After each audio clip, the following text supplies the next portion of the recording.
Welcome to The Details with Elliott, Connie, and Adam Frower.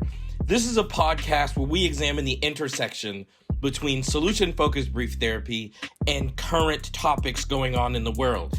And we do this because we genuinely want the world to be a better place. So enjoy and come examine the details with us.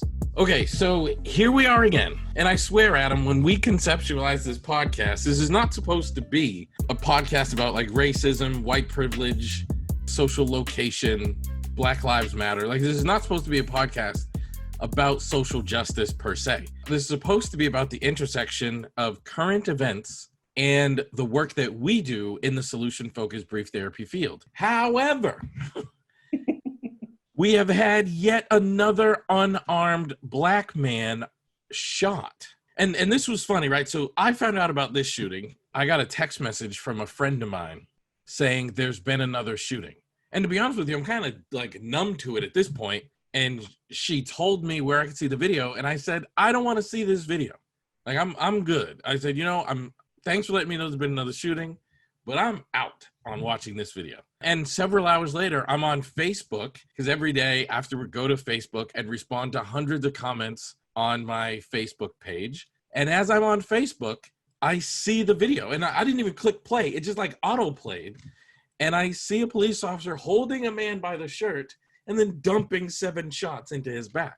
And I couldn't believe what I was watching. I was like, this is crazy that this is happening right now. And in the meantime, which is kind of what I want to get into here, is subsequent to that, like, they're going through this man's background to paint him in the most negative light possible to justify those actions. And all I can say is, I don't care. Doesn't matter to me what his warrants were, if there were warrants. In that moment, he was walking towards his car, you grabbed his t-shirt, and you shot him in the back 7 times. There are lots of videos and lots of evidence that when white people are arrested, they're arrested with a level of dignity. The greatest example is when Dylan Roof was arrested after shooting 9 people in a church while armed. The police took him to Burger King, and they did not shoot him in the back. So I watched this video, and then I watched what happens all the time is people find the negative things out about a person to justify the actions of this police officer. And then even after that, a 17-year-old white person drives or gets driven, as it were, from Illinois to Wisconsin, crosses states lines with a like AR-15, like a military-grade automatic weapon, and shoots 3 people, killing 2 of them. And he walks by police officers and goes home. And he is able to like have dinner that night in his home. He's able to sleep in his own bed that night. He's subsequently arrested the next day. And I just saw today that the president praised him as a patriot. How is this possible? One of the things, this bothers me on 3 levels I'm going to talk about here. Number 1, if we praise people who engage in this level of activity, we're inciting further experiences like this. We're igniting people who are radicalized in this way to continue to do behaviors that put us all at risk. Number 2, we're not holding people accountable to like inherent goodness and lawfulness, because we can't say that this Black man broke laws and rules, so thus it was justified that we murdered him, or he's still alive, but we shot him. But the white guy, he's too young to own that weapon, so he's illegally in possession of that weapon. You're not allowed to carry that sort of weapon across state lines, and you're not allowed to just shoot innocent people. But he was doing it for a good cause, so we're going to call him a patriot. You know what I mean? Like, we're not holding people accountable in an appropriate way.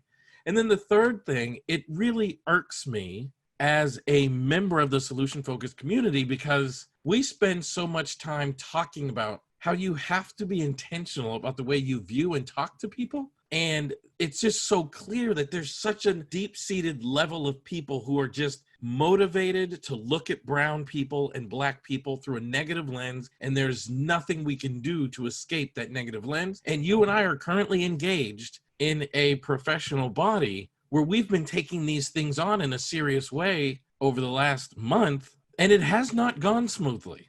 In fact, one aspect of it has been shockingly odd, as many people who were told that this was a part of this professional body instead of going through the exercise of talking about race and privilege, they just decided not to be a part of this professional body, which all of this just dumbfounds me. I mean, you covered a lot of ground there, so I'll respond to, I'm sure, parts of it, but not all of it. But I think just starting with how we view one another. And I think you mentioned right at the beginning, right? This podcast wasn't supposed to be about white privilege. It wasn't supposed to be about oppression and discrimination, at least in an overt, ongoing way. But it seems that that is what continues to come up.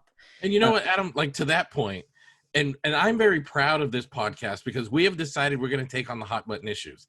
Tomorrow, if somebody breaks into the Dallas Zoo and kidnaps a giraffe, then that's what we'll talk about. Like, we'll talk about current events, but this is what's happening in the world, and I have no desire to shy away from it.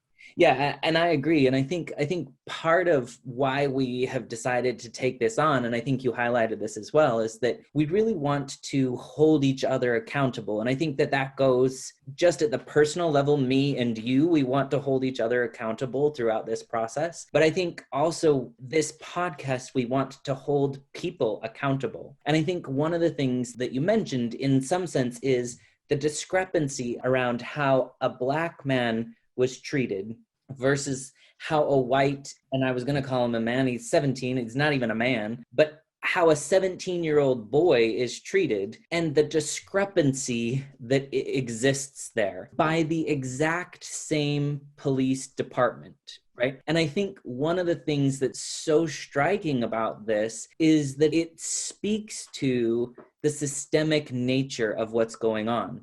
That the same people, the same group of people treated one person so poorly and treated another person with such dignity and respect, even praise and appreciation, despite the fact that their actions would have actually called for probably the reverse. And so I think one of the things that we want to do here is think about how do we hold each other accountable. And one of the things that's really been troubling to me as a white person watching this is the injustice, right? There is no conceivable reason that someone should be shot in the back 7 times for walking away, right? Perhaps the police officer was offended. Perhaps the police officer felt threatened.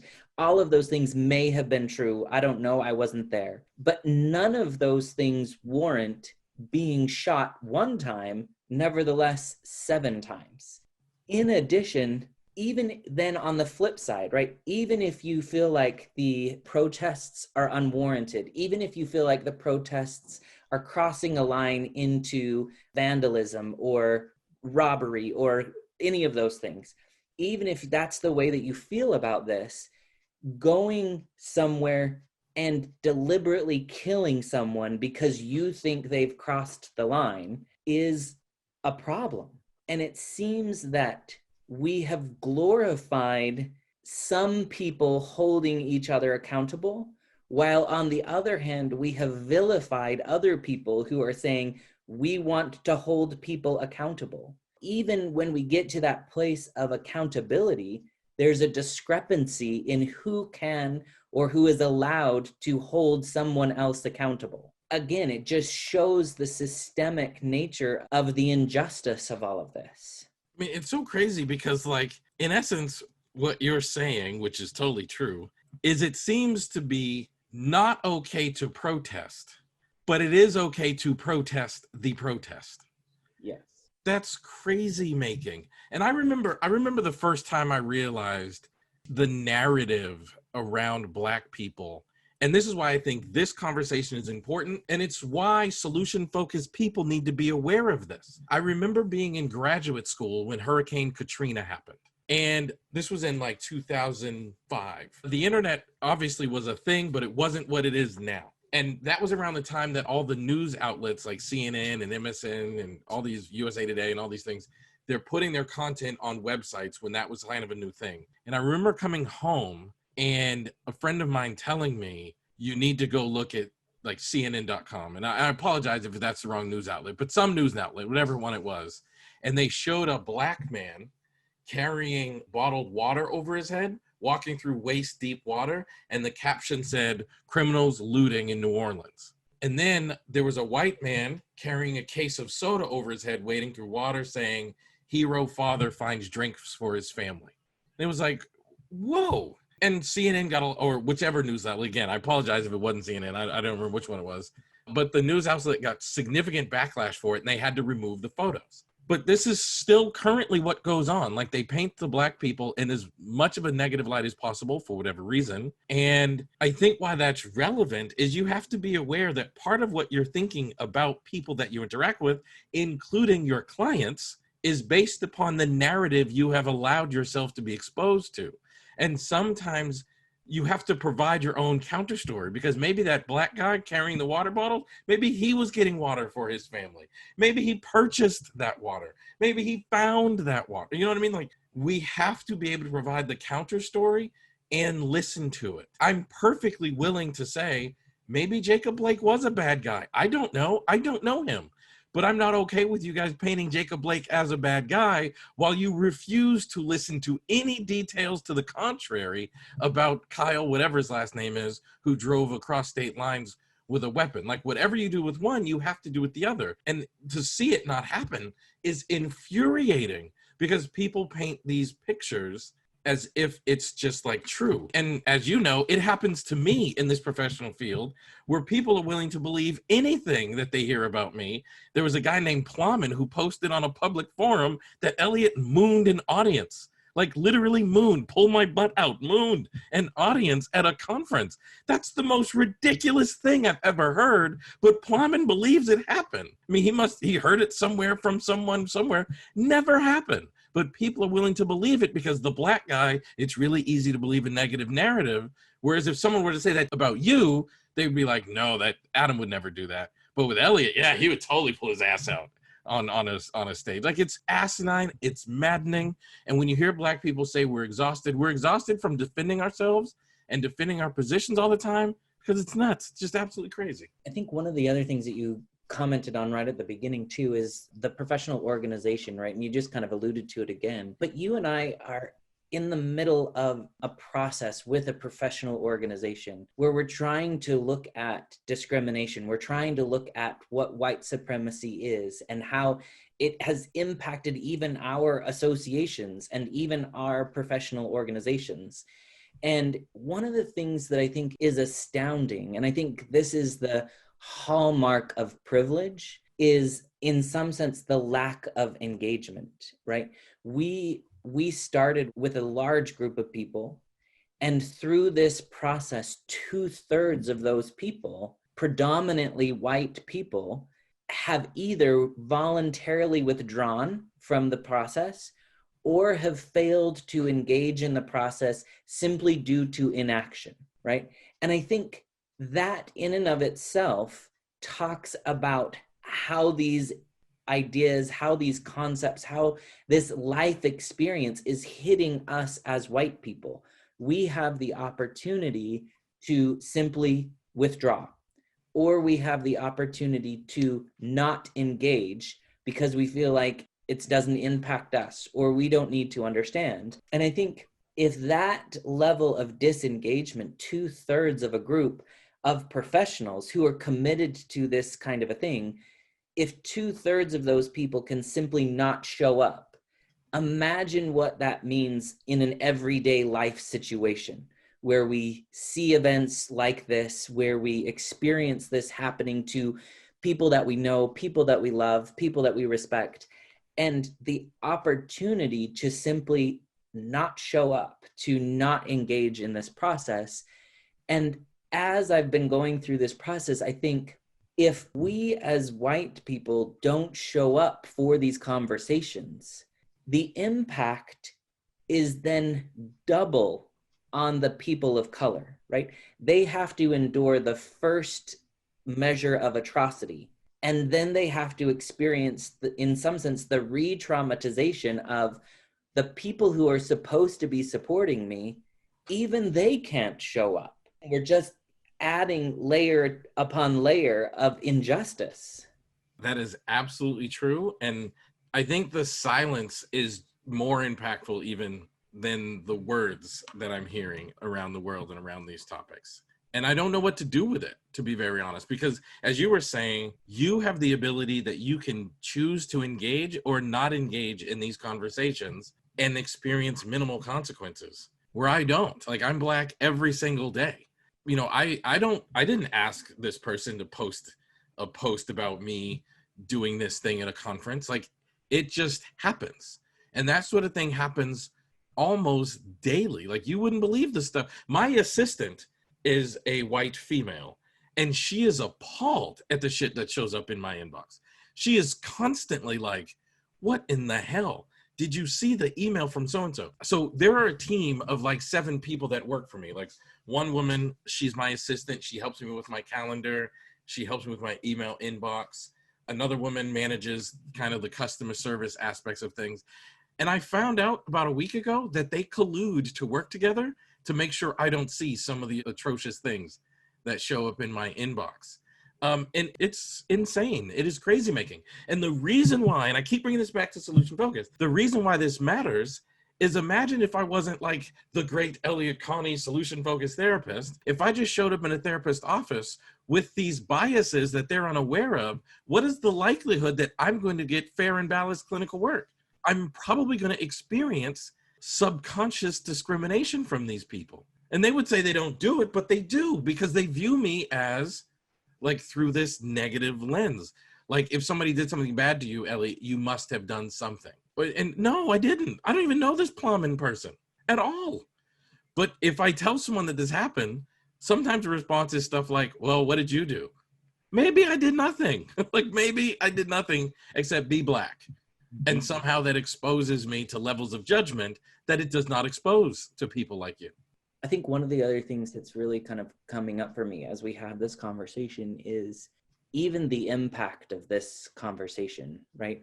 That in some sense, it does, thinking about addressing white privilege or those kinds of things, it makes me feel uncomfortable, right? It makes me feel like, in some sense, I'm taking a risk. I'm putting my name on something that I know people will disagree with. I know that people will have comments and feedback about that, frankly, I don't want to hear. So knowing that in advance is, I guess I would even go as far as to say, it's a scary prospect, right? To put yourself out there in this vulnerable way and say, this is what I think, this is what my experience is. If that's what's going on for me in this conversation, I can't imagine what this conversation must be like for you, right? The implications of having this kind of a conversation, trying to hold people accountable, the level of risk that you're taking to have this conversation is infinitely more than the level of risk that I'm taking to have this conversation. And I think sometimes we don't stop to think, how risky is this for the other person? Sometimes I think we just get paralyzed or debilitated by our own sense of unease. I guess I just want to throw that out there and be like, I realize even in this conversation, you're probably having a different experience than I'm having of this conversation. Yeah, because I think there is. I mean, I think you're accurate to point out that there's levels of risk. Colin Kaepernick, right? So I don't mean to compare myself to Colin Kaepernick, but he simply said, I want to draw attention to police brutality, and he never played football again. There is risk to like holding people accountable. Mm-hmm. But on some level, I think it's important. And I'm not, I mean, people can listen to this podcast and they can have whatever thoughts they want to have. I'm not insulting anybody. I haven't said anything insulting about anybody, except to say systemic racism is real and we should do something about it. I don't even know what that thing is, except to say it's not helpful to shy away from the conversation. And in my particular case, it is physically risky for me to not acknowledge the reality that systemic racism is real, because I could get pulled over and be never seen again.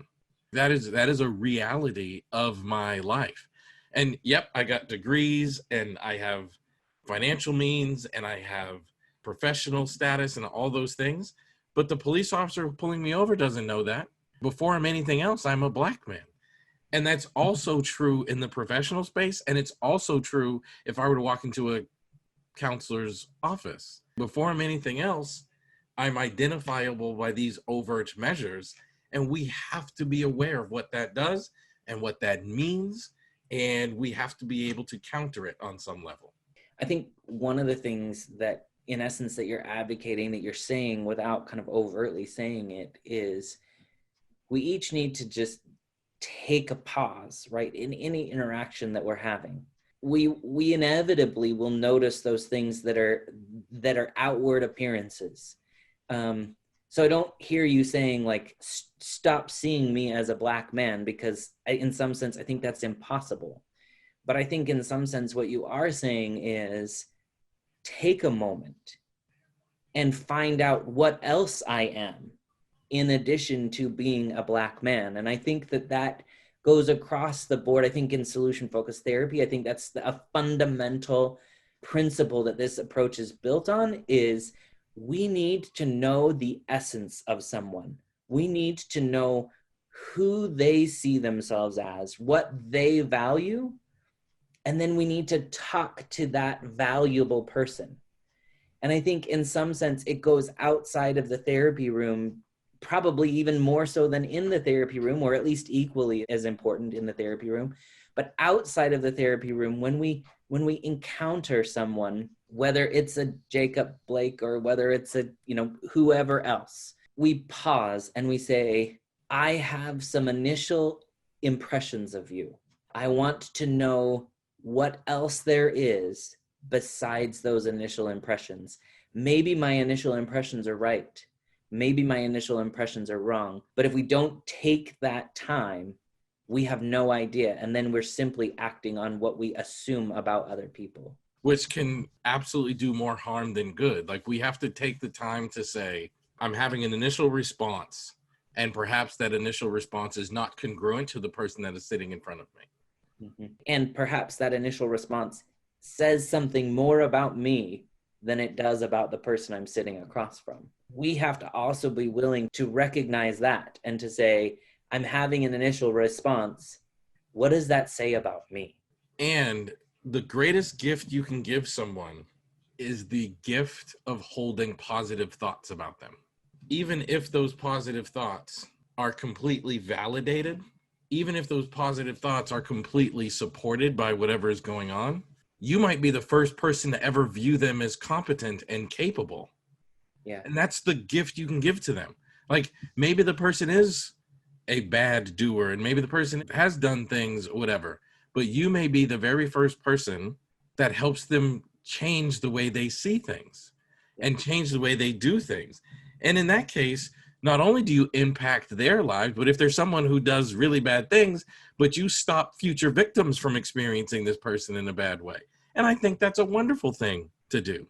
I think that's a fantastic thing to do, to see someone for their potential and not their flaws, because you may change how they live their life going forward. We also have to think, you and I both come from a background of systemic training, right? Thinking about people within the system within which they function. And predominantly we look at family systems, right? And you think, if you take that time to say, what are my initial impressions? Is there something beyond that? Or not even is there something, but what is beyond that initial perception? You also begin to treat them like a father.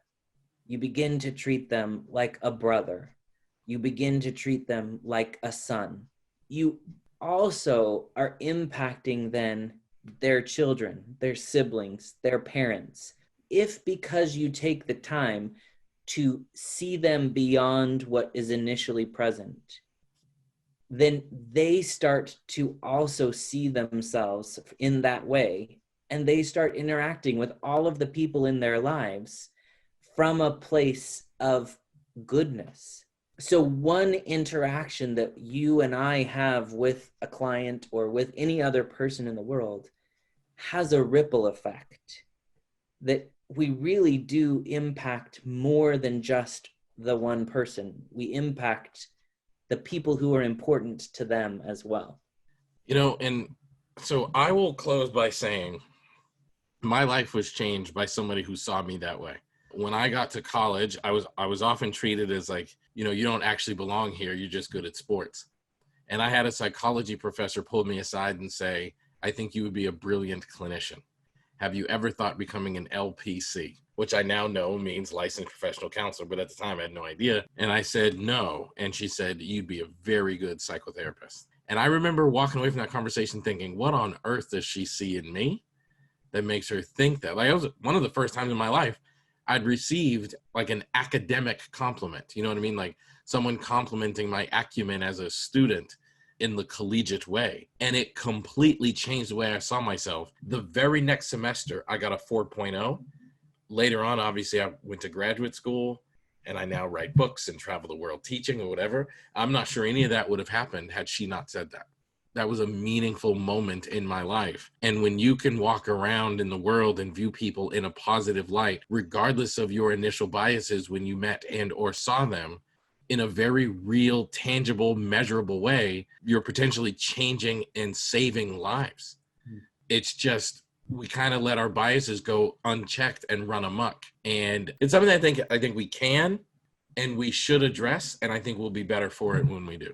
I'm just thinking, we end each of these podcasts usually with a challenge. And as you were talking, one of the things that I think would be a really meaningful challenge for people is to find somebody who you initially have a reaction to, and then simply have a conversation with that person. Find what is beyond that you can value, that you can respect, that you can appreciate. And then I would say also think one step even beyond that and find out who else in their life might also value or respect or love that about them. I think if we each tried to just get to know one more person on that level, it would be good practice for being able to do that with everyone that we encounter. And I think you'll learn something about yourselves. You not just learn something about other people in other cultures, but you'll learn something about you that is valuable, worthwhile, and will probably serve you well as well. Thank you for listening to this episode of the podcast. And for the sake of our next episode, I swear I hope someone steals a giraffe from the Dallas Zoo. Somebody steals a giraffe from the Dallas Zoo at this point, the authorities are coming to look at you to be like, set this up. I'm basically saying I would love for the current events to but we're going to keep doing it because it's relevant and it matters. But it would be pretty cool if someone jumped out of a moving airplane or something, or whatever the case may be, and we can have a conversation about that. I think the world is made better by diverse conversations and by really smart, integral people going into difficult spaces. So we hope we can do that.